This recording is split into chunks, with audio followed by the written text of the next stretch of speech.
સવારની પહેલી ચાથી લઈને રાતના રસોડા સુધી ઘરના અગણિત કામોને સરળતાથી પૂર્ણ કરતી સ્ત્રી વાસ્તવમાં એક કુશળ મલ્ટીટાસ્કર છે.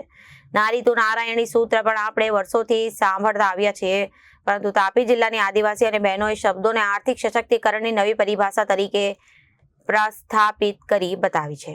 તાપી જિલ્લાની વાત કરીએ તો ડોલવણ તાલુકાના રેંગણ કચ્છ ગામની આદિવાસી બહેનો માટે પ્રકૃતિમાં ખીલતા કેસુડાના ફૂલો આજે આર્થિક આત્મનિર્ભરતાનો આધાર બની ગયા છે.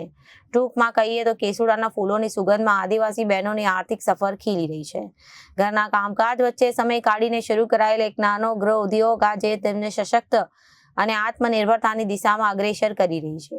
10 આદિવાસી બહેનોએ મળીને રચેલા પૂર્ણા સખી મંડળ એ પ્રાકૃતિક ઘટકોમાંથી સાબુ બનાવવાની શરૂઆત કરી અને આજે તે સ્થાનિક સ્તરે લોકપ્રિય બની રહ્યું છે. કુદરતી સુગંધ અને ત્વચા માટે ફાયદાકારક ગુણધર્મોને કારણે તેમના બનાવેલા સાબુઓને ગ્રાહકોમાં સારો પ્રતિસાદ મળી રહ્યો છે.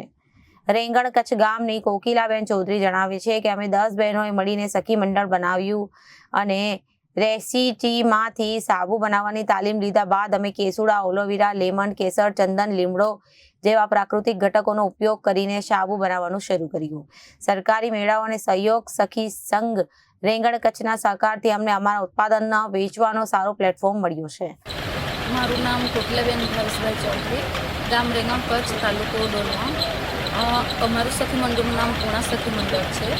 અમે પૂર્ણા સખી મંડળમાં 10 બહેનો ભેગા મળીને એક સખી મંડળ બનાવ્યું અને એવું અમે 10 ગ્રુપો બનાવ્યા કે જે અમારું સહયોગ સખી સંઘ વિવો બધા બહેનોએ ભેગા મળીને અમે 2022માં ઓર્ગેનિક સાબુ બનાવવાની તાલીમ લઈ 30 બહેનો જેટલા ભેગા મળીને અમને ઓર્ગેનિક સાબુ તાલીમ આ સિટીમાંથી આપવામાં આવી અને અત્યારે અમે મેળાઓમાં ભાગ લઈએ છીએ, ઘરેથી વેચાણ કરીએ છીએ, ઓર્ગેનિક સાબુ બનાવીએ છીએ.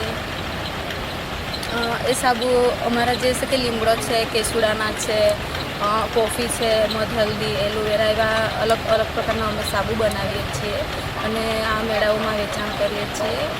આ વ્યારામાં સરકાર દ્વારા જે મેળા યોજાયેલ છે એમાં અમને ભાગ મળ્યો અને અહીં અમારું સારું એવું વેચાણ થયું. એ બદલ અમે સરકારશ્રીનો ખૂબ આભાર માનીએ છીએ. Reporter Ashish Gavit, Janadesh news Vyara.